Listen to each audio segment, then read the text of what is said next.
Nicaragua, the second poorest country in the Western Hemisphere. That's something I learned after I got there.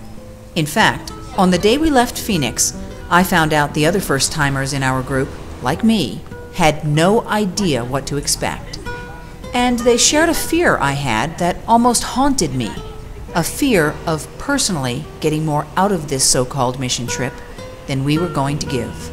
I know I'm going to gain so much, and sometimes when I think about what I'm going to gain, I feel bad about it because I don't want it to be about me, but I really think it's going to give me perspective on a lot of things. And when he was U.S. Not long after we got there, it became even more evident that most of us felt anxious and overwhelmed about the promise we came to fulfill. To build a church in the remote village of La Flor in the middle of a rainforest. What could we possibly get done in a week? Would ours be a broken promise to people who were counting on us? I already know that I have a tendency to want to save the world. I just do. And I'm going to be up there just probably wanting to come back, wanting to help more than what we can do in this week. U.S. Marines. Our first day, as we shuttled to the trailhead that would eventually lead us to La Flor, our true mission was revealed, and our minds were put at ease. But they left in place. The founder of Just Hope, the nonprofit that organized our trip, explained that while we provided the materials to build the church, our real goal in La Flor was to build relationships. And that's exactly what we set out to do.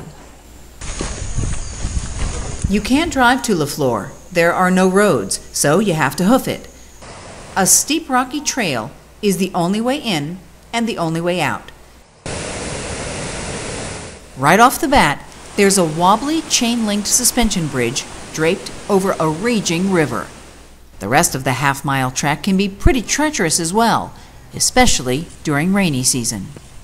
The 60 or so families who live in La Flor navigate the path all the time, sometimes several times a day, many in bare feet or flip-flops, almost certainly snagged from a donation bin. The people of La Flor used that path to carry in every ounce of sand and gravel for the new church. Everyone helped, men, women, young and old. It was a process that started weeks before we got there and continued as we began our work. But when it comes to work, all the community is participating.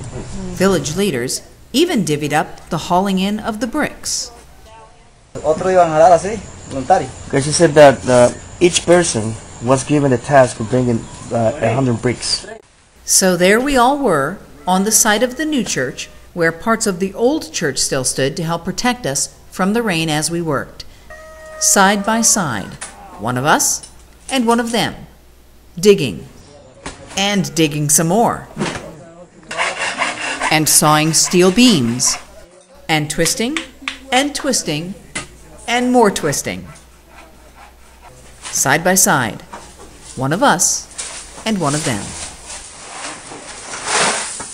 Together, we were building the foundation of La Flor's new church, but more importantly, we were building the foundation of relationships.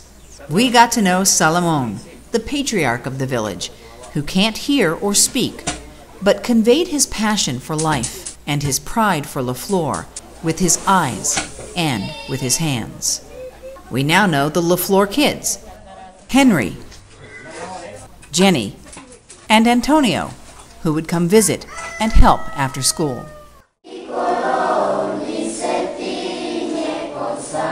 And we went to them, visited their classroom, which had very few books and supplies, but tremendous spirit.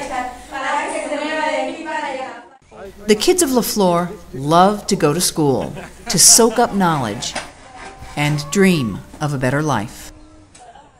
Very quickly, we learned life in La Flor with no electricity and no running water and close to 100% unemployment is difficult at best. Some of the houses have their own outhouses. They don't have potable water, drinking water. Y el agua potable que tenemos, algunos que tenemos, no es un agua sana, no es un And agua then limpia. if some of us, most of us, we do have water, like drinking water, it's not a healthy water, it's not so clean. Yo trabajo en el campo, siembro maíz, frijoles. I work in the field, I grow beans and corn. Para mi familia y vendo al mercado. It's for my family and I also take it to the market and sell it. The homes have dirt floors and are made of rotting wood and plastic. This 89-year-old woman is considered wealthy by LaFleur standards. She has cows and chickens and an outdoor oven. She welcomed us into her modest home and shared her story. My husband passed away 7 years ago and he died here. And he was 96 years old. We hiked through the lush green fields and marveled at the views. We were in God's country, with God's people. As the week went on, work on the church continued. The daily heavy downpours made some jobs twice as hard. Progress seemed slow, on the building front at least, but we were way ahead of schedule on relationship building. We are honored to have you here in our community Por as haber well. elegido esta comunidad pobre To have chosen this really poor y community. traer este proyecto. As we wrapped up our week in LaFleur, a couple of support beams were standing, the foundation for one wall was poured, and almost all the digging was done. In reality, the church was barely taking shape. But as we said our goodbyes, the village leaders thanked us and declared, "The church is built." Church is more than brick and twist ties. Church is relationships. We accomplished our goal.